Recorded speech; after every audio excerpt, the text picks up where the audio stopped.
الله أكبر الله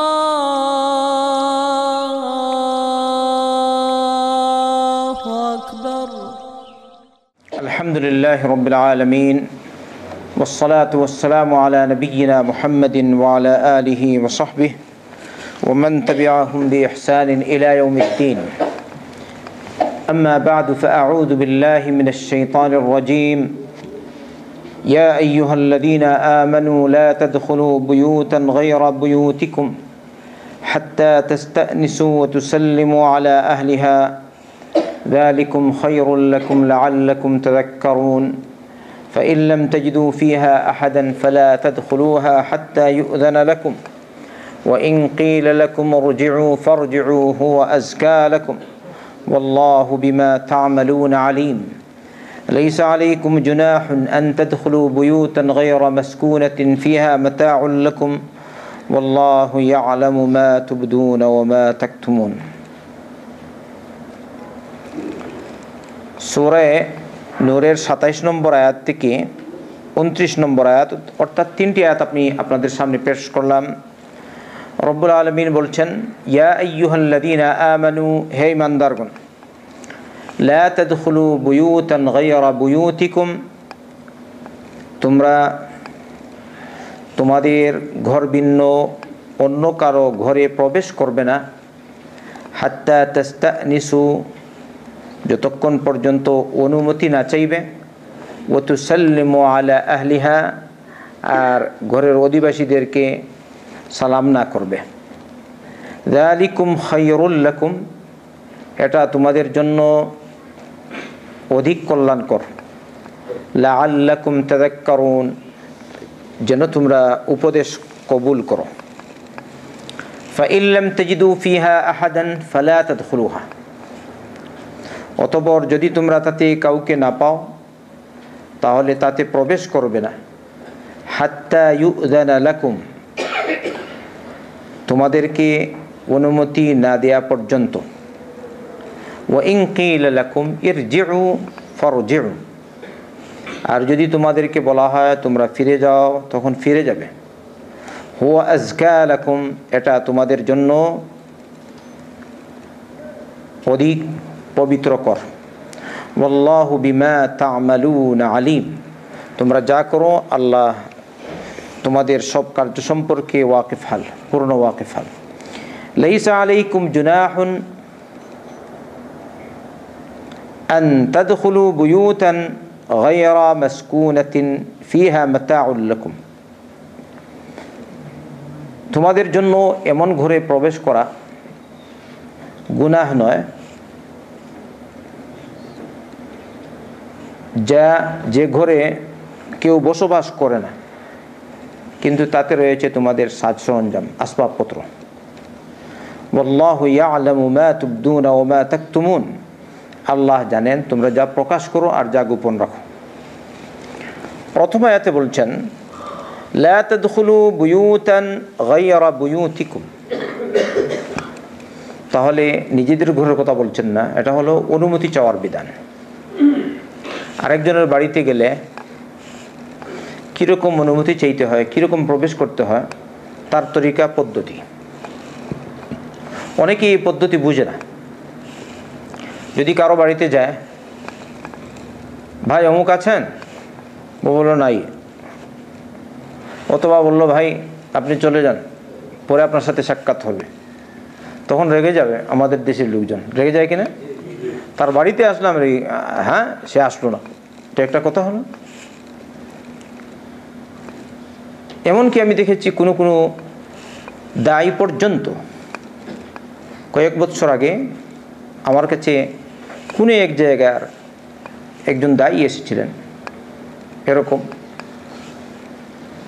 আমি বলেছিলাম আপনি চলে যান, আমার প্রয়োজন আছে, আমি অসুস্থ। লোকটি যেখান থেকেই আসুক, কিন্তু পরে দেখা গেল তারা ভারাক্রান্ত হয়ে গেছে। নাউযুবিল্লাহি মিন যালিক। আল্লাহর কালাম তারা জানে কিনা জানি না, যদি জানতো তাহলে এরকম আচরণ তাদের থেকে হতো না। এজন্য অনেক সময় হয়তো আমি নিজেই রেগে যেতে পারি, কারণ এটা হচ্ছে আমাদের স্বাভাবিক প্রবণতা। আমি তার বাড়িতে আসলাম, কেন সে বলল আমি চলে যাব? অথচ আল্লাহ বলছেন, দেখেন, ইয়া আইয়ুহাল্লাযীনা আমানু লা তাদখুলু বুয়ুতান গায়রা বুয়ুতিকুম হাত্তা তাস্তানিসু ওয়া তুসাল্লিমু আলা আহলিহা। তোমরা অন্য কারোর বাড়িতে প্রবেশ করবে না অনুমতি না চেয়ে আর সালাম না করে।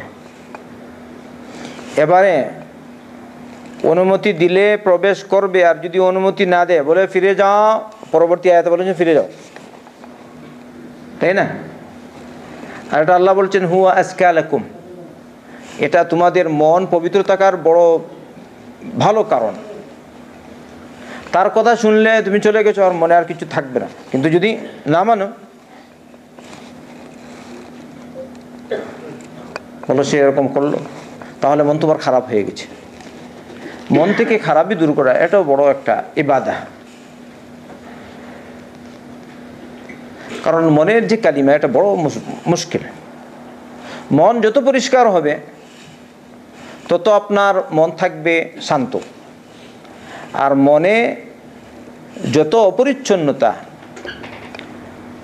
আর অপবিত্রতা থাকবে তত আপনি থাকবেন, আপনার মন থাকবে অশান্ত, আপনিও থাকবেন অশান্ত। সত্য বললাম না মিথ্যা? এজন্যই মুহাম্মদ রাসূলুল্লাহ সাল্লাল্লাহু আলাইহি ওয়াসাল্লাম বলেছেন, মানুষের শরীরের ভিতরে একটি মাংসপিণ্ড আছে, তা যদি ভালো হয় তাহলে সমস্ত শরীর ভালো, আর তা যদি খারাপ হয় বাকি সব শরীর খারাপ। আর এটাই হচ্ছে মন, এটাই হচ্ছে কলব। আলা ইন্না ফিল জাসাদি মুদগাতান ইযা সালাহাত সালাহাল জাসাদু কুল্লুহু ওয়া ইযা ফাসাদাত ফাসাদাল জাসাদু কুল্লুহু আলা ওয়া হিয়াল কলব। আর এখতেই আল্লাহ রাব্বুল আলামিন বলছেন, যদি তোমরা এই বিধান মেনে চলো তাহলে তোমাদের মন পাক পবিত্র থাকবে। এই বিধান মেনে চলা তোমাদের মন পবিত্র থাকার বড় কারণ। আলহামদুলিল্লাহ। এবারে আসি এর ব্যাখ্যা স্বরূপ হাফিজ ইমাম ইবনে কাসির রহমতুল্লাহ আলাইহি যেসব আহাদিস তিনি পেশ করেছেন, অথবা ব্যাখ্যা স্বরূপ যা কিছু পেশ করেছেন, তা থেকে আলোচনা করি তার ইবনে কাসিরের সংক্ষিপ্ত সংস্করণ, যেটা সংকলন করেছেন মুহাম্মদ নাসিব আর রিফাই। ইমাম ইবনে কাসির রহমতুল্লাহ আলাইহি বলছেন, হাদিহি আদাবুন শারঈয়্যাতুন আদাবাল্লাহু বিহা ইবাদাহুল মুমিনিন ওয়া যালিকা ফিল ইস্তিদান।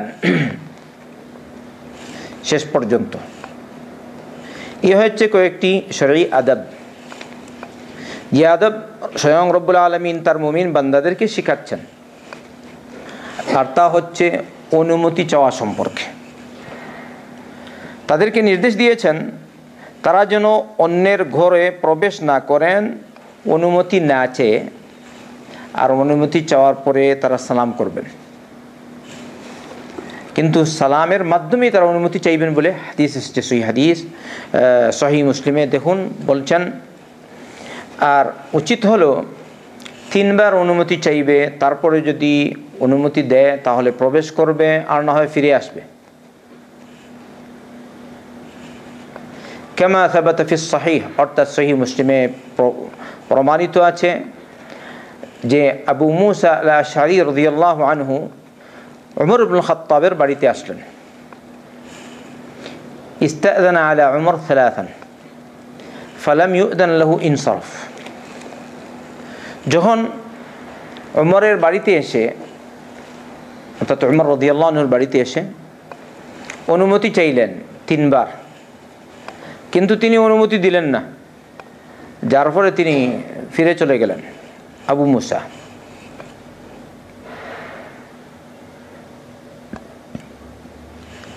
পরে উমর ইবনুল খাত্তাব বললেন, আলাম আসমা সাউতা আব্দুল্লাহ ইবনে কাইস ইস্তাযিন, আমি কি শুনতে পাইনি আব্দুল্লাহ বিন কাইস অনুমতি চাইছিলেন?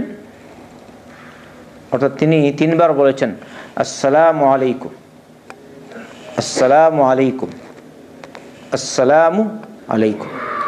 এটা হচ্ছে অনুমতি চাওয়ার তরিকা। কারো বাড়িতে গেলে বর্তমানে আমরা কলিং বেল বাজায়, তাই না? আসলে ওই কলিং বেল বাজানো এই ব্যাপারে আমি কিছু বলবো না, কিন্তু সুন্নাহ হাদা আসসালামু আলাইকুম একবার, বুঝতে পারছেন? আসসালামু আলাইকুম দ্বিতীয়বার, একটু গেপ যাবে হালকা সই, তৃতীয়বার আসসালামু আলাইকুম, জবাব নাই, আপনি চলে যাবেন। কিন্তু এর উপর আমরা আমল করি নাকি? আস্তাগফিরুল্লাহ, হয়তো বসে থাকবে, এটা খেলাফুস সুন্নাহ, সুন্নাতের উল্টো। এবারে দেখুন, তিনি অর্থাৎ উমর ইবনে খাত্তাব রাদিয়াল্লাহু আনহু, পরে তার স্মরণ হয়েছে আব্দুল্লাহ বিন কায়েস অনুমতি চেয়েছেন, পরে বললেন ও তো অনুমতি চেয়েছে, তো ওকে অনুমতি দাও ঘুরে আসার। এরকম হয় কিনা মাঝে মধ্যে? মানুষ হয়তো ব্যস্ততা আছে, অথবা বই পুস্তক লিখেছে বা কিছু পড়ছে, ঠিক না? আজকেই তোমার এরকম এসার সময় আদান হয়ে গেছে, হ্যাঁ, আমি আমার সামনে বই ছিল, আমি বই পড়ছি, হয়তো তো বই কয়েকটা ছিল আর কি, হ্যাঁ। পরে তারা এসে আমাকে বলেন আদান তো হয়ে গেছে। আমি শুনেও শুনছি না, এরকম হচ্ছি, সুবহানাল্লাহ বিহামদি। পরে বললাম আমাদের মসজিদে হয়নি মনে হয়। তারা বলে না হয়ে গেছি। আমার হয়তো কী রকম, সুবহানাল্লাহ। পরে নাকি না আমাদের মসজিদে হয়েছে, কারণ একসাথেই তো বাসার চতুর্পাশেই মসজিদ। আর সৌদির অবস্থা দেখে না, মাশাআল্লাহ, একসাথে। তারা মনে করছে ওখানে হয়ে গেছে, কিন্তু ওখানে হয়নি। আমি আমার শোনা আছে ওখানে হয়নি, পরের দিকে হয়নি, আলহামদুলিল্লাহ। যাই হোক, তো এরকম হয়। উমর ইবনে খাত্তাব রাদিয়াল্লাহু আনহু হয়তো কোনো কাজে ব্যস্ত ছিলেন, অনুমতি দেননি। পরে তার স্মরণ হয়েছে, বলছে আমি তো শুনতে পেলাম আব্দুল্লাহ বিন কায়েস অনুমতি চাইছিলেন, তো ওকে অনুমতি দাও। তারা আসলেন, ফাতালাবুহু ফাওয়াজাদুহু ক্বাদ যাহাবা, আসলেন, এসে দেখেন তিনি চলে গেছেন, অর্থাৎ আব্দুল্লাহ বিন কায়েস। আর এই আব্দুল্লাহ বিন কায়েসই হচ্ছেন আবু মুসা। পরবর্তীতে যখন আবু মুসা আবার আসলেন, উমর ইবনে খাত্তাব রাদিয়াল্লাহু আনহু তাকে প্রশ্ন করলেন, মা আরজাক, কেন তুমি ফিরে গেলে? কোন জিনিস তোমাকে ফিরিয়ে দিল? আব্দুল্লাহ বিন কায়েস বললেন, ইন্নিস্তাযানতু সালাসান ফালাম ইউযান লি, আমি তিনবার অনুমতি চেয়েছি, কিন্তু আমাকে অনুমতি দেয়া হয়নি। ওয়া ইন্নী সামি'তু an-নাবিয়্য সাল্লাল্লাহু আলাইহি ওয়াসাল্লাম ইয়াকুল, ইযা ইস্তাযানা আহাদুকুম ফালাম ইউযান লাহু ফালইয়ানসারিফ, আমি আল্লাহর রাসূল সাল্লাল্লাহু আলাইহি ওয়াসাল্লামকে বলতে শুনেছি, তোমাদের কাছে কেউ এসে যদি অনুমতি চায় আর তাকে অনুমতি দেয়া না হয়, তাহলে সে যেন ফিরে যায়। আমি শুনেছি আল্লাহর রাসূল সাল্লাল্লাহু আলাইহি ওয়াসাল্লাম এরকম বলেছেন। আর এটা নিয়ম মতো আর কি, কয়বার অনুমতি চাওয়া? তিনবার যদি অনুমতি চাওয়ার পর উত্তর না আসে তাহলে ফিরে যাও। তাই আমি ফিরে গেছি। তখন উমর রাদিয়াল্লাহু আনহু বললেন, লাতাতিয়ান্নি আলা হাযা বিবাইয়িনাতিন ওয়া ইল্লা আওজাতুকা দারবান, তুমি এর উপর আমার কাছে তুমি যে কথা বলেছো, যে দাবি করেছো, তার সপক্ষে আমার কাছে সাক্ষী পেশ করতে হবে। শুধু তোমার কথা আমি মানব না, আরেকজন বলবে যে আল্লাহ রাসূল সাল্লাল্লাহু আলাইহি ওয়াসাল্লাম এরকম বলেছেন। এই হচ্ছে বাইয়িনা। যদি না আনো তাহলে তোমাকে বেত্রাঘাত করব। এই হচ্ছেন উমর ইবনে খাত্তাব রাদিয়াল্লাহু আনহু। কারণ তিনি হয়তো এটা জানেন না, হাদিস ব্যাপার, তাই বাস্তবেই জানেন না। যদি জানতেন তাহলে তো বলতেন না। কি বলেন আপনারা? তাহলে উমর ইবনে খাত্তাব রাদিয়াল্লাহু আনহু সব হাদিস জানেন না, এটা বোঝা গেছে। তাহলে যদি উমর না জানেন, তাহলে অন্য কোনো ইমাম, অন্য কোনো আলিম কি সব হাদিস জানতে পারেন? ইমাম আবু হানিফা, ইমাম মালিক, ইমাম শাফি, ইমাম আহমদ বিন হাম্বল। কিন্তু আমরা তো তাই মনে করি, আমার বুজুর্গ সবই জানে, বলি কিনা? কেউ বলতে পারবেন এটা? উমর ইবনে খাত্তাব রাদিয়াল্লাহু আনহু এমন ব্যক্তি যার রায়ের সপক্ষে কোরআনের আয়াত নাজিল হয়েছে, সুবহানাল্লাহ। যার রায়ের পক্ষে আল্লাহ কথা বলেছেন, তিনি নিজে বলেছেন, আমার পক্ষে স্বয়ং রব্বুল আলামিন 3 বার কথা বলেছেন। অন্য হাদিস দ্বারা বোঝা যায় 4 বার বলেছেন। 3টি বিধান নাজিল হয়েছে, সুবহানাল্লাহ। ওই হাদিস বলা আমার উদ্দেশ্য না, উদ্দেশ্য হচ্ছে অনুমতি চাওয়ার বিধান। তাই আমি ওই হাদিস বলবো না, তো আপনারা শুনেন ওইটা, যে উমর ইবনে খাত্তাব রাদিয়াল্লাহু আনহু এই জায়গায় বলেছেন, এই তুমি যে দাবি করলে, তুমি যে বললে এরকম আল্লাহ রাসূল সাল্লাল্লাহু আলাইহি ওয়াসাল্লাম বলেছেন, এর সপক্ষে যদি দলিল পেশ না করতে পারো, সাক্ষী পেশ না করো, তাহলে আমি তোমাকে বেত্রাঘাত করব। তাহলে এই অবস্থায় আবু মুসা আল-আশআরীর কি হয়েছে বলুন তো পারে? আল্লাহু আকবার। তখন আবু মুসা গেলেন আনসার সাহাবে কেরামদের এক মজলিসে। ওখানে গিয়ে তিনি বললেন, এরকম উমর এরকম বলেছেন। এখানে সংক্ষিপ্ত আর কি, সহিহ মুসলিমে আরেকটু বিস্তারিত রয়েছে হাদিসটি। তখন তারা বললেন, লা ইয়াশহাদু লাকা ইল্লা আসগরুনা। فقام معه أبو سعيد الخدري فأخبر عمر بذلك فقال ألهاني عنه الصفق بالأسواق। ওই সময় তারা বললেন, তোমার পক্ষে আমাদের থেকে যে সবচেয়ে ছোট সেই তোমার পক্ষে গিয়ে সাক্ষ্য দিবে। এই মজলিসে বড় লোক ওঠার প্রয়োজন নেই, ছোট বাচ্চাকে যাবে আর তোমার পক্ষে সাক্ষ্য দিবে। সুবহানাল্লাহ। তাহলে কি বোঝা গেল? তাদের ছোটদের মধ্যে ইলমের আগ্রহ বেশি ছিল, বড়দের মধ্যে তো ছিলই, ছোটদের মধ্যে আরও বেশি ছিল। অন্যদিকে ছোটদের সাধারণত স্মরণশক্তি তাই বেশি, তাই তারা স্মরণ রাখবে বেশি, এই জন্য বলেছেন। আর একথা অন্য ফর্মে এসছে সহিহ মুসলিমের, একথা বলেছেন স্বয়ং উবাই ইবনে কাব রাদিয়াল্লাহু আনহু। উবাই ইবনে কাব, সুবহানাল্লাহ। আর উবাই ইবনে কাবকে, যাকে সূরাতুল বাইয়িনাহ পড়ে শোনাবার জন্য স্বয়ং রব্বুল আলামিন মুহাম্মদ রাসূলুল্লাহ সাল্লাল্লাহু আলাইহি ওয়াসাল্লামকে নির্দেশ দিয়েছেন, তিনি হচ্ছেন উবাই ইবনে কাব। এই উবাই ইবনে কাব বলছেন, আমাদের মধ্য থেকে যে ছোট বাচ্চা, সবচেয়ে যে ছোট, সে গিয়েই তোমার পক্ষে সাক্ষ্য দিবে। তারপরে তিনি গেলেন, গিয়ে বলছেন, এটা আমি শুনেছি আল্লাহ রাসূল সাল্লাল্লাহু আলাইহি ওয়াসাল্লাম অনুমতি চাওয়ার বিধান এরকম পেশ করেছেন। আর অনুমতি চাওয়ার বিধান আপনারা বুঝতে পেরেছেন তো, কয়বার বলবেন আসসালামু আলাইকুম? 3 বার। এইটা হচ্ছে অনুমতি চাওয়ার বিধান।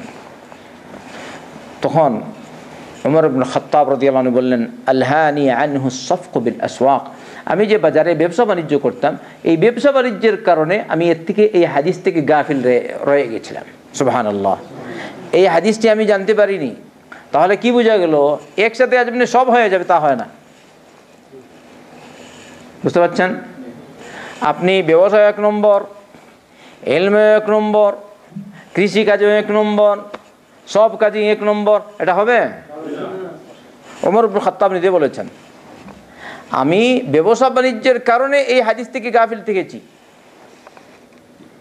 অন্যদিকে আবু হুরায়রা রাদিয়াল্লাহু আনহু সবসময় আল্লাহ রাসূল সাল্লাল্লাহু আলাইহি ওয়াসাল্লামের সাথে থাকতেন। তিনি কৃষিকাজেও যেতেন না, ব্যবসা বাণিজ্যও নাই। তিনি বলতেন, আমার প্রয়োজন ইলম অর্জন করার। সুবহানাল্লাহ। এজন্য সাহাবায়ে কেরামদের মধ্যে সবচেয়ে বেশি যিনি হাদিস হিফজ করেছিলেন, মুখস্থ করেছিলেন, হাদিসের জ্ঞান সবচেয়ে বেশি যার, তিনি হচ্ছেন আবু হুরায়রা রাদিয়াল্লাহু আনহু।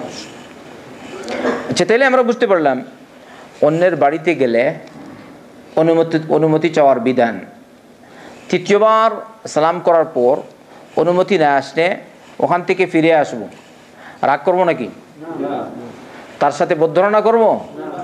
খবরদার, ইয়াকুম ওয়াদ-দন ফাইন্নাদ-দন্না আকযাবুল হাদিস। তোমরা বদধারণা থেকে বাঁচো, কারণ বদধারণা হচ্ছে সবচেয়ে বড় মিথ্যা কথা। এই বদধারণার কারণে মানুষ অনেক কিছু করে, গীবত করে, চুগলি করে, হ্যাঁ, মানুষের মানহানি করে, মানুষের ইজ্জত লুণ্ঠন করে, ইজ্জত হানি করে, মানুষকে হত্যা করে। আসলে ওই আসল জিনিস বদধারণা। ইন্না লিল্লাহি ওয়া ইন্না ইলাইহি রাজিউন। এজন্য মুহাম্মদ রাসূলুল্লাহ সাল্লাল্লাহু আলাইহি ওয়াসাল্লাম বলেছেন, ইয়াকুম ওয়াদ-দন ফাইন্নাদ-দন্ন আকযাবুল হাদিস।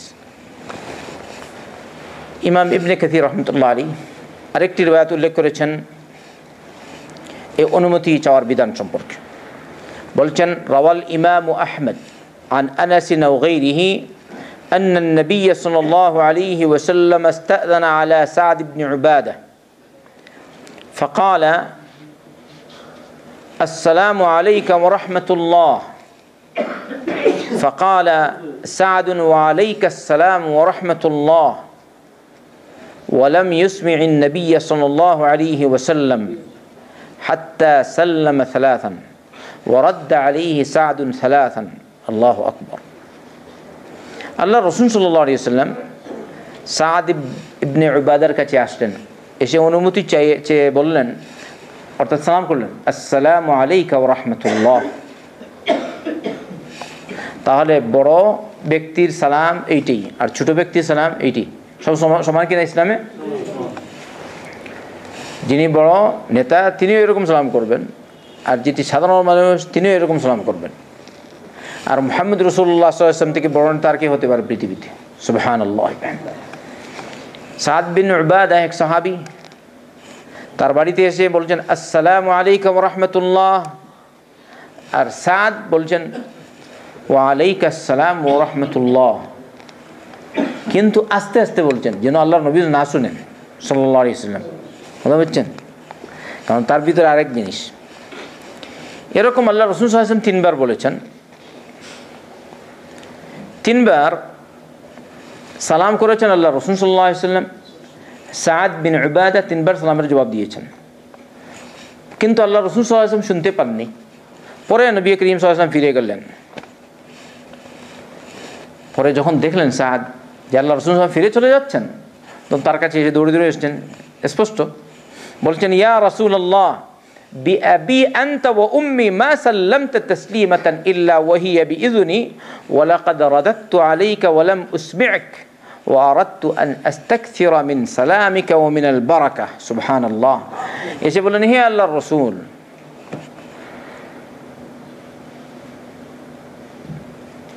আপনার জন্য আমার আম্মা আব্বাকে উৎসর্গ করে দিলাম, এরকম শর্ত। সাহাবায়ে কেরাম এসে বলছেন আল্লাহ রাসূল সাল্লাল্লাহু আলাইহি ওয়াসাল্লামকে, কারণ নবী করিম সাল্লাল্লাহু আলাইহি ওয়াসাল্লামের জন্য জান মাল সবই কুরবান করা যায়, ঠিক না? নবীর ইজ্জত বড় না আমার জানের ইজ্জত বড়? আল্লাহু আকবার। লা ইউমিনু আহাদুকুম হাত্তা আকুনা আহাব্বা ইলাইহি মিন ওয়ালিদিহি ওয়া ওয়ালাদিহি ওয়ান নাসি আজমাইন। তোমাদের কেউ ঈমানদার হতে পারবে না যতক্ষণ পর্যন্ত আমি তার কাছে তার নিজ জান মাল ধন দৌলত, তার মা বাপ, আত্মীয় স্বজন, বন্ধু বান্ধব, সমস্ত মানুষ থেকে যতক্ষণ পর্যন্ত প্রিয় না হব ততক্ষণ পর্যন্ত তোমাদের একজন ঈমানদার হতে পারবেন, অর্থাৎ পরিপূর্ণ ঈমানদার হতে পারবেন। সুবহানাল্লাহ। তাহলে নবীর জন্য জান কোরবান দেওয়া জায়েজ আছে কি? জানমাল সব ত্যাগ করা জায়েজ, বরং ওয়াজিব অবস্থার পরিপ্রেক্ষিতে। তো তিনি বললেন এরপরে, হে আল্লাহর রাসূল, আপনি যখনই সালাম করেছেন আপনার সালাম কিন্তু আমি শুনেছি, আমার কানে এসে পৌঁছেছে, আর আমি আপনার সালামের জবাবও দিয়েছি, কিন্তু আমি আপনাকে সালামের জবাব শুনাইনি, আস্তে আস্তে সালাম বলেছি, উত্তর বলেছি, শুনাইনি। কেন? আমার উদ্দেশ্য আপনি বেশি সালাম করবেন আর আমার ঘরে বরকত হবে বেশি। সুবহানাল্লাহ। এই কারণে বললাম হ্যাঁ আল্লাহ রাসূল বেশি সালাম করুন, বরকত হবে। সুবহানাল্লাহ। এটা ছিল সাহাবায়ে কেরাম রাদিয়াল্লাহু আজমাইনদের প্রতি, তাদের মনে আল্লাহ রাসূল সাল্লাল্লাহু আলাইহি ওয়াসাল্লামের প্রতি যে কতটুকু সম্মান ছিল তা দেখুন কীরকম। সুবহানাল্লাহ। তারপরে তিনি আল্লাহ রাসূল সাল্লাল্লাহু আলাইহি ওয়াসাল্লামকে তার ঘরে নিয়ে গেলেন আর তার সামনে কিছু কিশমিশ পেশ করলেন। জবিব, আরবিতে জবিব বলে, কিশমিশ চিনেন তো? কিশমিশ আল্লাহ রাসূল সাল্লাল্লাহু আলাইহি ওয়াসাল্লাম খেলেন। খাবার শেষ হওয়ার পর এই দোয়া করেছিলেন, আকালা তাআমাকুমুল আবরার ওয়া সাল্লাত আলাইকুমুল মালাইকা ওয়া আফতারা ইনদাকুমুস সাইমুন। তোমাদের খাবার নেক লোকজন খেয়েছে, তোমাদের উপর ফেরেশতাগণ তোমাদের জন্য রহমতের দোয়া করেছেন, আর তোমাদের কাছে রোজাদারেরা ইফতার করেছে। এই হাদিসটি শেখ নাসিরউদ্দিন আলবানী হাদিসকে সহিহ সাব্যস্ত করেছেন মিশকাতুল মাসাবিহ। এইগুলো দুইটা হাদিস অনুমতি চাওয়ার বিধান সম্পর্কে। আরেকটা শুনুন, আপনি গেলেন ওখানে গিয়ে বলেন আসসালামু আলাইকুম, কিন্তু দরজার কোন পাশে দাবেন তার বিধান, দাঁড়াবেন কীরকম।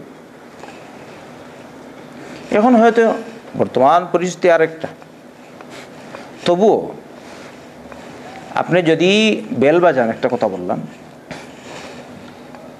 যখন বলবে মিন তখন আগে বলবেন আসসালামু আলাইকুম, ঠিক না?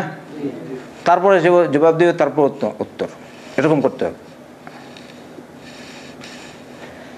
এবারে সে আসলো, দরজা খুলবে, আপনি দরজার সমান দাঁড়াবেন না, এক সাইডে দাঁড়াবেন, বুঝতে পারছেন?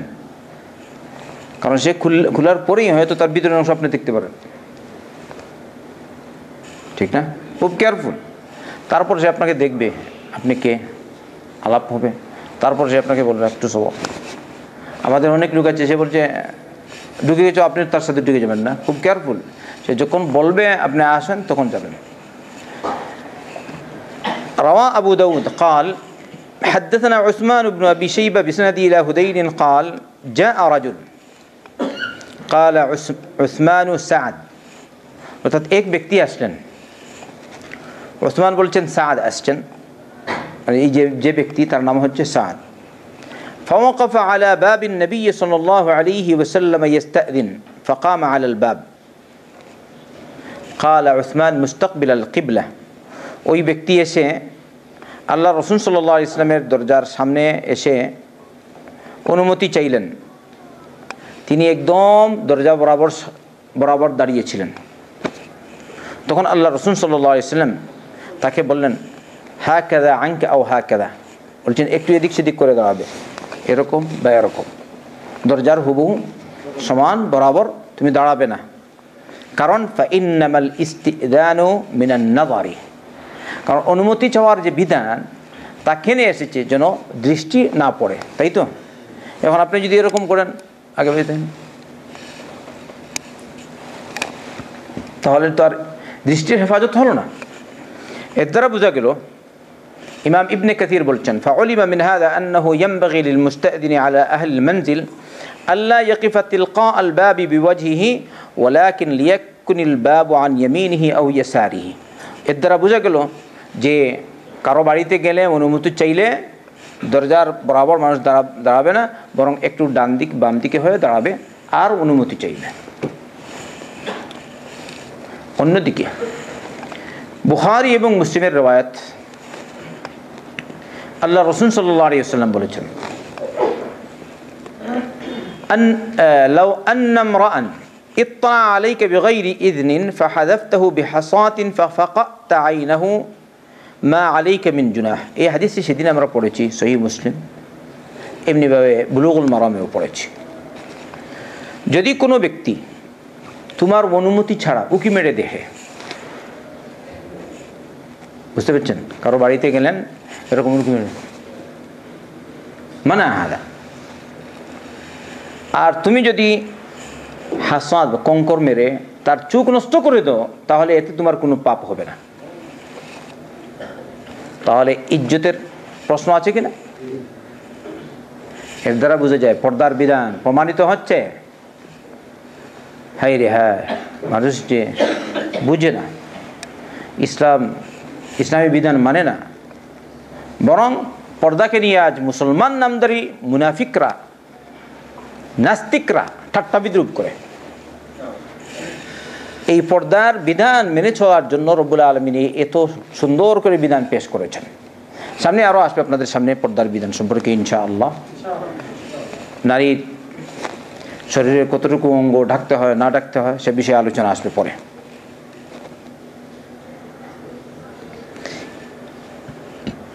তাহলে এর দ্বারা কি বোঝা গেল?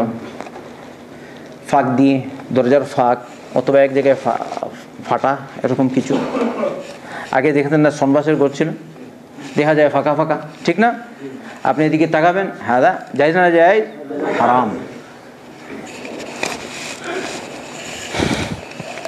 এমনিভাবে আপনি গেলেন কারো বাড়িতে, সে আপনাকে বলল আপনি কে। আমাদের অনেকেই আমরা বলে থাকি, যেমন আমি আমি বলে কিনা, এটা কিন্তু মানা। বলছেন জাবির বিন আব্দুল্লাহ রাদিয়াল্লাহু আনহু, আমি আল্লাহ রাসূল সাল্লাল্লাহু আলাইহি ওয়াসাল্লামের কাছে আসলাম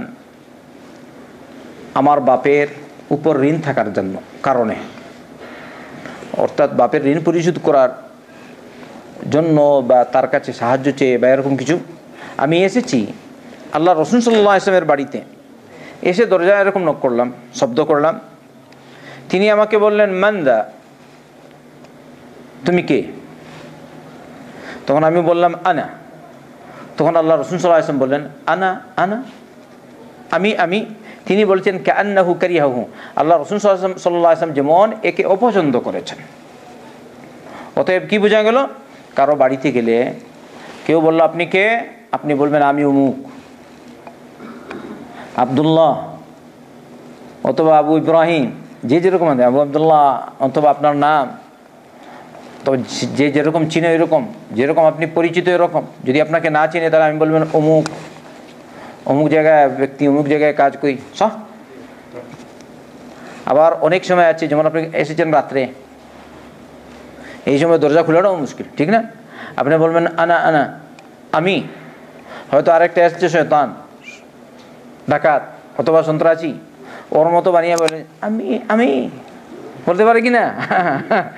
সম্ভব না অসম্ভব? এখন অন্যদিকে হয়তো এই জমানা তো আরও যান্ত্রিক যুগ, হয়তো ওর কাছ থেকে ওইটা নিয়ে এসছে, আমি রেকর্ড করে নিয়ে এসছে, ওইটা ফিট করে দিয়েছে। আপনি কে? ও বলছে আমি।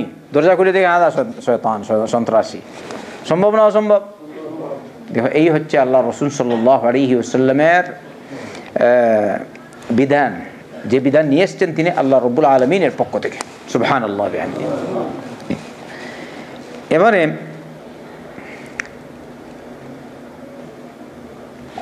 অনুমতি চাওয়ার বিধান সম্পর্কে আরেকটি দলিল, ওয়ারাওয়া আবু দাউদ আন রবিঈ قال أتى رجل من بني عامر استأذن على رسول الله صلى الله عليه وسلم وهو في بيته فقال أألج؟ فقال النبي صلى الله عليه وسلم لخادمه اخرج إلى هذا فعلمه الاستئذان فقل له قل السلام عليكم أأدخل؟ فسمعه الرجل فقال السلام عليكم أأدخل؟ فأذن له النبي صلى الله عليه وسلم فدخل। এক ব্যক্তি বনু আমির গোত্রের আল্লাহ রাসূল সাল্লাল্লাহু আলাইহি ওয়াসাল্লামের কাছে আসলেন, তার বাড়িতে এসে অনুমতি চেয়ে বললেন আলিজ, আমি কি প্রবেশ করব? তিনি সালাম বলেননি আর কি। আলিজ আর আদখুল সমান, কিন্তু বোঝা গেছে এখানে তিনি সালাম করেননি। আমি কি প্রবেশ করতে পারি? তখন আল্লাহ রাসূল সাল্লাল্লাহু আলাইহি ওয়াসাল্লাম তার খাদিমকে বললেন তুমি যাও, ওর বাড়িতে গিয়ে ওকে অনুমতি চাওয়ার বিধান কীরকম তা শিখিয়ে দাও। না, তোমার বাইরে গিয়ে সে যে অনুমতি চাইছে তার অনুমতি চাওয়ার বিধান তাকে তুমি শিখিয়ে দাও। গিয়ে তাকে বলো সে যেন বলে আসসালামু আলাইকুম আদখুল। তাহলে কি বলবে? প্রথমে আদখুলের বাংলা আরবি শব্দ আর কি, আসসালামু আলাইকুম, আমি কি প্রবেশ করতে পারি? বুঝতে পারছেন? আপনি বাংলায় বলবেন क्या मैं दाखिल हो सकता हूँ? আমি কি প্রবেশ করতে পারি? আসসালামু আলাইকুম আদখুল। তখন ওই ব্যক্তি শুনতে পেয়ে তিনি বললেন ওই রকম আসসালামু আলাইকুম আদখুল। তখন আল্লাহ রাসূল সাল্লাল্লাহু আলাইহি ওয়াসাল্লাম তাকে অনুমতি দিলেন, তারপরে তিনি প্রবেশ করলেন। অতএব বোঝা গেল সালাম এরকম সালাম করলেন, আর এরকম সালাম করার পর বলবেন আমি কি অনুমতি প্রবেশ করতে পারি। এটা আবার সব সময় না। যেমন একজনের বাড়িতে রুমে গেছেন, যেমন অফিসে এরকম আছে, ও আপনাকে দেখছো, করলেন আসসালামু আলাইকুম, ওয়ালাইকুম আসসালাম, প্রবেশ করতে পারি? প্রবেশ করুন, ঠিক না? আর বাকি যেটা ঘরের ভিতরে আছেন বোঝা গেল, হ্যাঁ 3 বার। তাইলে প্রথমবারই যদি অনুমতি পেয়ে যাই আলহামদুলিল্লাহ, আর 3 বার পর্যন্ত যদি অনুমতি না পাই তাহলে কি করব? ফিরে যাব। এটা কার কথা? স্বয়ং আল্লাহর কথা, স্বয়ং আল্লাহর কথা। আর আল্লাহ রাব্বুল আলামিনের কথার ব্যাখ্যা পেশ করেছেন মুহাম্মদ রাসূলুল্লাহ সাল্লাল্লাহু আলাইহি ওয়াসাল্লাম। কারণ আল্লাহ বলেছেন ওয়া ইন কিলা লাকুম ইরজিউ ফারজিউ, যদি তোমাদেরকে বলা হয় তোমরা ফিরে যাও তখন তোমরা ফিরে আসবে। তারা রাগ করার কোনো বিধান আছে? তো আমাদের লোকজন কেন রাগ করে? হ্যাঁ, না বুঝার কারণে। আচ্ছা, বলে না বুঝার কারণে, না জানার কারণে। তাহলে এই ইলমটা আপনারা প্রচার করবেন? নিজেও রাগ করতে নাই, অপরকেও বলবেন যেন রাগ না করে। বাড়িতে যে যেখানে আছে আপনারা আলোচনা শুনেন আর প্রচার করবেন, দর্শগুলি শুনবেন, আমল করবেন। আল্লাহ আমাদেরকে তৌফিক দান করুন। ইমাম ইবনে কাসির রাহমাতুল্লাহ আলাইহি বলছেন ওয়াজিবুল ইস্তিযানু আলাল উম্মাহাতি ওয়াল আখাওয়াতি। সুবহানাল্লাহ। আপনি আপনার মায়ের ঘরে প্রবেশ করবেন, মার ঘরে প্রবেশ করার জন্য অনুমতি চাওয়া ওয়াজিব। বাপের বোনের ঘরে প্রবেশ করবেন, তার ঘরে প্রবেশ করার জন্য অনুমতি চাওয়া ওয়াজিব। ইবনে কাসির বলছেন ওয়াজিবুল ইস্তিযানু আলাল উম্মাহাতি ওয়াল আখাওয়াতি। পরে একটি হাদিস পেশ করেছেন, বলছেন ফাকাদ রাওয়া আশআস আন আদি ইবনে সাবিত أن امرأة من الأنصار قالت يا رسول الله إني أكون في منزلي على الحال التي لا أحب أن يراني أحد عليها لا والد ولا ولد وإنه لا يزال يدخل علي رجل من أهلي وأنا على تلك الحال قال فنزلت يا أيها الذين آمنوا لا تدخلوا بيوتا শেষ পর্যন্ত। একজন আনসারী মহিলা এসে আল্লাহ রাসূল সাল্লাল্লাহু আলাইহি ওয়াসাল্লামকে বললেন, হে আল্লাহর রাসূল, আমি আমার ঘরে এমন অবস্থায় আছি যে অবস্থায় আমি কাউকে চাই না কেউ আমাকে দেখুক, না আমার বাপকে না আমার সন্তানকে। আচ্ছা, এরকম সম্ভব না অসম্ভব বলেন তো? কিন্তু আমার ঘরে এমন অবস্থায়, এই অবস্থায় এক ব্যক্তি আসে, তিনি বলছেন কি? তখন এই আয়াতটি নাজিল হলো। মুফাসসিররা এরকম পেশ করেছেন আয়াত নাজিলের কারণ। আমি বলছি এই হাদিসটি কতটুকু সহিহ আমি যাচাই করতে পারিনি, কিন্তু এটা ইবনে কাসির উল্লেখ করেছেন, এমনিভাবে ইমাম কুরতুবী উল্লেখ করেছেন তার তাফসীরে, অন্যান্য মুফাসসিররা এরকম উল্লেখ করেছেন। তবে আল আদাবুল মুফরাদ ইমাম বুখারী রাহমাতুল্লাহ আলাইহির কিতাব, তা থেকে আমি 2টা মওকুফ রিওয়ায়াত দেখে নোট করে নিয়ে এসেছি। বলছেন আন আলকামা قال جاء رجل إلى عبد الله قال استأذن على أمي قال أستأذن على أمي قال ما على كل أحيانها تحب أن تراها رواه البخاري في الأدب المفرد وصححه الشارح। এক ব্যক্তি আব্দুল্লাহ বিন মাসউদের কাছে আসলেন, আর আব্দুল্লাহ বিন মাসউদ রাদিয়াল্লাহু আনহু আল্লাহ রাসূল সাল্লাল্লাহু আলাইহি ওয়াসাল্লামের একজন প্রিয় সাহাবী, অন্যতম আলিমে দ্বীন। সাহাবায়ে কেরামদের মধ্য থেকে যেসব সাহাবা উলামাদের অন্তর্ভুক্ত, এদের মধ্য থেকে একজন অন্যতম আলিম হচ্ছেন কে? আব্দুল্লাহ বিন মাসউদ রাদিয়াল্লাহু আনহু। আল্লাহ রাসূল সাল্লাল্লাহু আলাইহি ওয়াসাল্লাম বলেছেন বুখারী ইত্যাদির হাদিস, যে তোমরা 4 ব্যক্তির কাছ থেকে এই কোরআন শিখো। এই 4 ব্যক্তির মধ্যে যার নাম প্রথমে নিয়েছেন তিনি হচ্ছেন আব্দুল্লাহ বিন মাসউদ রাদিয়াল্লাহু আনহু। এই আব্দুল্লাহ বিন মাসউদ, আব্দুল্লাহ বিন মাসউদ রাদিয়াল্লাহু আনহুর কাছে এক ব্যক্তি এসে বললেন, আমি যখন আমার মায়ের কাছে যাব, মায়ের ঘরে যাব, তখন কি তার কাছে গিয়ে আগে অনুমতি চাইতে হবে? নিজের মায়ের কাছে যাব তো অনুমতি চাইতে হবে? তখন তিনি উত্তর দিলেন, তোমার মা কিন্তু সব সময় এই অবস্থায় থাকে না যে অবস্থায় তুমি তাকে দেখলে সে ভালো পাবে। কি বলেন? স্পষ্ট কিনা?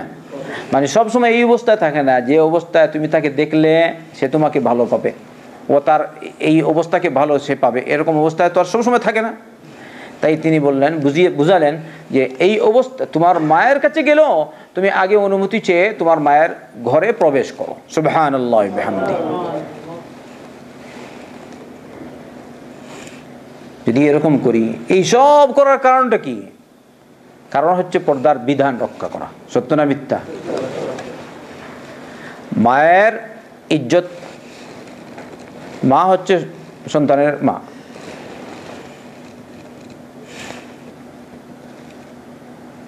ছেলের মা। এখানে আর কি, যে মায়ের পেট থেকে সে বের হয়েছে, সুবহানাল্লাহ, এত সত্য। তা তোমার মায়ের বাড়িতে গেলেও আগে অনুমতি চাইতে হবে। সুবহানাল্লাহ। তাহলে অন্যের বাড়িতে ঢুকলে কি, ঢুকার সময় কি অনুমতি চাইতে হবে না? সরাসরি গিয়ে এবারে ঢুকে গেল, না, হয় না। আল্লাহ আমাদেরকে বুঝার তৌফিক দিন, হেদায়েত দিন। এমনিভাবে ইমাম বুখারী রহমতুল্লাহ আলাইহি তার সনদ দ্বারা আরেকটি রওয়ায়াত পেশ করেছেন ওই কিতাবে, আল আদবুল মুফরাদ নামক কিতাবে, যে এক ব্যক্তি হুযায়ফা রাদিয়াল্লাহু আনহুকে প্রশ্ন করলেন। আর এই হুযায়ফাও সাহাবায়ে কেরামদের একজন অন্যতম। ইনি হচ্ছেন সিররু রাসূলিল্লাহি সাল্লাল্লাহু আলাইহি ওয়াসাল্লাম, আল্লাহর রাসূল সাল্লাল্লাহু আলাইহি ওয়াসাল্লামের গোপন তত্ত্ববিদ।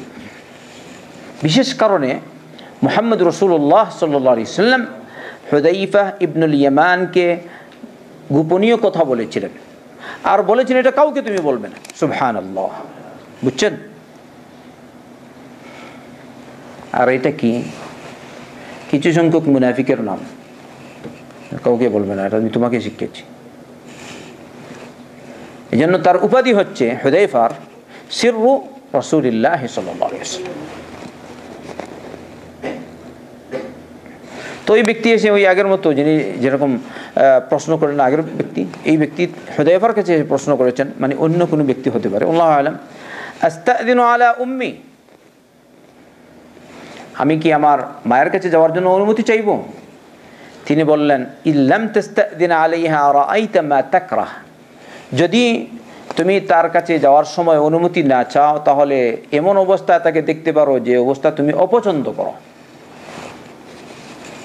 অতএব বোঝা গেল এই যে রেওয়ায়াতটি, এই আয়াত নাজিল হওয়ার যে কারণটা পেশ করা হয়েছে, এই সবাবে নুজুল বলা হয়। এই আয়াত নাজিল হওয়ার কারণ যেটা, এই হাদিসটি সহিহ গ্রহণযোগ্য হবে এই দুইটি আসারের মাধ্যমে, বা যে দুইটি রওয়ায়াত প্রমাণিত। কার থেকে? একটা আব্দুল্লাহ বিন মাসউদ থেকে, আর আরেকটা হুযায়ফা ইবনুল ইয়ামান রাদিয়াল্লাহু আনহু থেকে। ইমাম ইবনে কাসীর রাহমাতুল্লাহ আলাইহি বলছেন, ওয়াকালা কাতাদা হাত্তা তাস্তানিসু ওয়া তুসাল্লিমু আলা আহলিহা ওয়া হুয়া আল ইস্তিদানু সালাসান। ইমাম কাতাদা, ইনি হলেন কাতাদা বিন নুমান আস-সাদুসি, অন্য একজন তাবিঈ ছিলেন, মুফাসসির কোরআন, মুহাদ্দিস। মাশাআল্লাহ, আল্লাহ তাকে এত স্মরণশক্তি দিয়েছেন। তার জীবনীতে বলা হয়, তিনি কখনো কোনো মুহাদ্দিসকে বলেননি হাদিস শোনার পরে তুমি এই হাদিসটি আবার রিপিট করো। সুবহানাল্লাহ। আমরা এই যে রেকর্ড করি, আমাদের কোথায় বেশ কম হয়ে যায় কিনা? আবার অনেক সময় কাটাকাটি করতে হয়, অনেক সময় বলে এটা ঠিক না, ঠিক না? অনেক সময় বলা ছিল একটা, বলে দিই আরেকটা। আর ওরা মুহাদ্দিসিনরা, তারা যে হাদিস পড়তেন, আপনার কম্পিউটার ফেল, সুবহানাল্লাহ, সন্দেহ নাই, কম্পিউটার ফেল, ওদের ওইগুলো ফেল নাই। আল্লাহ এত স্মরণশক্তি তাদের দিয়েছে, আর এদের স্মরণশক্তি হবে না কেন? স্মরণশক্তি বাড়ানোর তদবির ইমাম শাফি রহমতুল্লাহ আলাইহি তার উস্তাদকে বলেছিলেন, উস্তাদের নাম ছিল ওয়াকি ইবনুল জাররাহ। বলছেন, শাকাউতু ইলা ওয়াকিইন লিসুই হিফযি ফাআরশাদানি লিতারকিল মাআসি ফাইন্নাল ইলমা নূরুম মিনাল ইলাহ আও নূরুম মিন ইলাহি ওয়া নূরুল্লাহি লা ইউতাহু আসি। ইমাম শাফি রহমতুল্লাহ আলাইহি, যার নাম আপনারা সবাই জানেন, জানেন কি না? ইমাম শাফি চেনেন তো? ইমাম আবু হানিফা চেনেন, ইমাম শাফিকেও চেনেন, ইমাম আহমদ বিন হাম্বলও কি চেনেন, নাম তো শুনেন। এত বড় পরিচিতি না জানলে এরকম চিনেন আমরা? ইমাম মালিককে চিনে না? ওই রকম ইমাম শাফি রহমতুল্লাহ আলাইহি। ইমাম শাফি রহমতুল্লাহ বলেন, আমি আমার উস্তাদ ওয়াকি ইবনুল জাররাহকে বললাম, আমার স্মরণশক্তি কম, তখন তিনি আমাকে বলেছিলেন, আমাকে উপদেশ দিলেন যে তুমি গুনাহ থেকে বাঁচো। সুবহানাল্লাহ। তাহলে আমিও আমাকে এবং আপনাদেরকে এই উপদেশ দিচ্ছি, আমরা সবাই যেন গুনাহ থেকে বাঁচি। কারণ ইলম হচ্ছে, ওই তার উস্তাদ বলছেন ইমাম শাফি রহমতুল্লাহ আলাইহি, ইলম হলো আল্লাহর পক্ষ থেকে একটা নূর, আলো। আর এই আলো যারা নাফরমান ওরা পায় না। হয়তো আপনি বলতে পারেন না পায়, কিন্তু আমি বলি ও যদি পেয়ে যায় আল্লাহ তাকে দিয়ে দেন, কিন্তু এর দ্বারা সে উপকৃত হবে না। আল্লাহ আমাদের হেফাজত করুন। এই কাতাদা বলছেন, ফামান লাম ইউযান লাহু মিনহুম ফালইয়ারজি', তিনবার অনুমতি চাইবে, তারপরে যদি অনুমতি না পায় তাহলে সে ফিরে যাবে। প্রথমটা কি বলছেন, আম্মাল উলা ফালইউসমি'ল হাই, প্রথম সালাম যখন দিবে তখন যে জিন্দা অথবা জেগে আছে, জাগ্রত অবস্থায় আছে, তাকে শোনাবার জন্য আসসালামু আলাইকুম। দ্বিতীয়টা, ওয়া আম্মা সানিয়া ফালিয়াখুযু হিযরাহুম, দ্বিতীয়বার সালাম করলে তারা যেন সতর্ক হয়ে যায়। বুঝতে পারছেন? সতর্ক।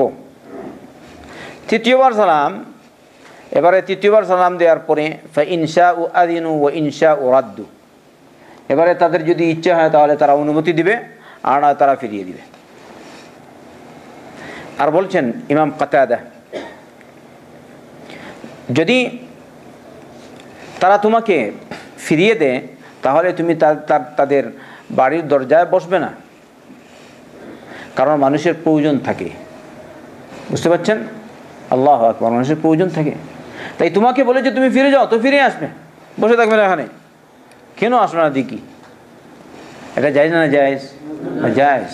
কারণ স্বয়ং রব্বুল আলামিন বলেছেন, ইন কিলা লাকুম ইরজিউ ফারজিউ, এরপর বলেছেন যালিকুম খায়রুল লাকুম, এটা তোমাদের জন্য অধিক উত্তম, তোমাদের জন্য কল্যাণকর এই বিধান মানা। কারণ আল্লাহ জেনে বুঝি, আল্লাহ বেশি জানেন, আমরা বেশি জানি, আল্লাহ জেনে বুঝি আমাদের উপর এই বিধান আরোপ করেছেন। কারো বাড়িতে গেলে হয়তো তার প্রয়োজন হতে পারে, বিশেষ প্রয়োজন, তুমি চলে আসো, তুমি রাগ করো না। আল্লাহ আমাদেরকে বুঝার তৌফিক দান করুন। এমনিভাবে ইমাম কাতাদা বলেছেন, আমি আমার সারা জীবন এই অন্বেষণে ছিলাম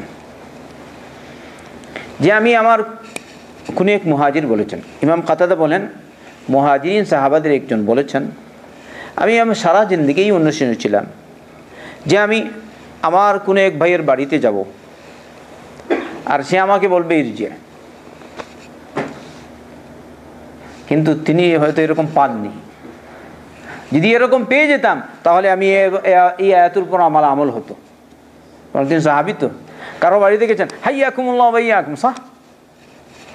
যদি কোনো মানুষ সম্মানী কারো বাড়িতে যায়, আপনি যদি ভালো লোক হন তাকে, তাহলে ফিরিয়ে দিন, তাকে ফিরিয়ে দিবেন না যদি আপনি ভালো হন। আর যদি মনে হয় খারাপ, কপট, ওইটা এসছে, হাললে হয়তো সালামের উত্তরই দিবেন না, ফিরিয়ে দিবেন। তো ভালো লোক গেছে, আপনি কীরকম ফিরিয়ে দিতে পারেন? কিন্তু এই সাহাবী অপেক্ষমান, যদি কারো বাড়িতে আমি যাই আর সে যদি আমাকে ফিরিয়ে দেয়, কিন্তু এরকম কখনো পাইনি। সুবহানাল্লাহ। এটা তো সাহাবে কেরামদের আবেগ। আর আমাদের অবস্থা কি? কারো বাড়িতে গেলে যদি সে উত্তর না দেয়, হ্যাঁ হ্যাঁ দেখো কীরকম, তার বাড়িতে গেছি, সে আমার সমাদর করলো না, আদর করলো না, আরও বললো তুমি ফিরে যাও, হ্যাঁ বলি কিনা আমাদের লোক। অতএব এই যে বিধান, এটা খুব গুরুত্বপূর্ণ। এরপরে আয়াতে রব বলেছেন, লাইসা আলাইকুম জুনাহুন আন তাদখুলু বুয়ুতান গায়রা মাসকুনাহ ফিহা মাতাউল লাকুম ওয়াল্লাহু ইয়ালামু মা তুবদুনা ওয়া মা তাকতুমুন। যেসব ঘরে কেউ থাকে না, কিন্তু রয়েছে তোমাদের আসবাবপত্র, এরকম আছে না বাড়িঘর, গোডাউন, এখানে তো আমরা দেখছি। হ্যাঁ, তো এইসব ঘরে তোমাদের জন্য ঢুকতে কোনো বাধা নেই, অনুমতি না চাই। এখানে কি অনুমতি চাইবে? তোমার আসবাবপত্র রয়েছে, বিভিন্ন সামানপত্র। এমনিভাবে এখানে বলছেন এই আসবাবপত্র বলতে যেমন মুসাফিরখানা, আগের জমানায় এরকম থাকতো, সামাজিক মুসাফিরখানা থাকতো কি না? এখনও হয়তো আছে, বাংলাদেশে আছে কি? আছে? যদি থাকে তাহলে হ্যাঁ দাচু, এটা সবার জন্য। তাই এখানে কি অনুমতি চাইবে? এমনিভাবে বলছেন ওয়াকালা আখারুন বুয়ুতুত তুজ্জার, দোকানঘর ইত্যাদি, তাই তো ঠিকই তো না? কালখানাত ও মানাজিল আসফার, যেমন দোকানে অনুমতি লাগে নাকি ঢুকতে? কারণ সে এমনি অনুমতি দিয়ে বসে আছে, এটা মানি সবাই। হ্যাঁ, তবে ওখানে ঢোকার সময় অবশ্যই বলবেন আসসালামু আলাইকুম, এটা তো আরেক ব্যাপার। কিন্তু এখানে অনুমতি লাগে না, আমি কি আসবো ভাই? লা, ও তো এমনি দোকান খুলেই আছে, আপনি যাবেন, এখানে অনুমতি লাগে না। এমনিভাবে বলছেন মক্কার ঘরসমূহ বলছেন, কিন্তু ইমাম ইবনে কাসির রাহমাতুল্লাহি আলাইহি বলছেন ওয়ালাকিনাল আউয়াল আযহার, অর্থাৎ যে ঘর মেহমানদের জন্য যে ঘর তৈরি করা রাখা হয়েছে অথবা মুসাফিরখানা, ওইসব ঘরে অনুমতি ছাড়াই ঢোকা যায়। আল্লাহু আলাম, এটা হচ্ছে আল্লাহর বিধান। আল্লাহ আমাদেরকে তার বিধিবিধান মেনে চলার তৌফিক দান করুন। পরবর্তীতে ইনশাআল্লাহ তাআলা আগামী সপ্তাহে আসবে কিছুটা পর্দার বিধান আলোচনা করবো, আল্লাহ যদি তৌফিক দান করে।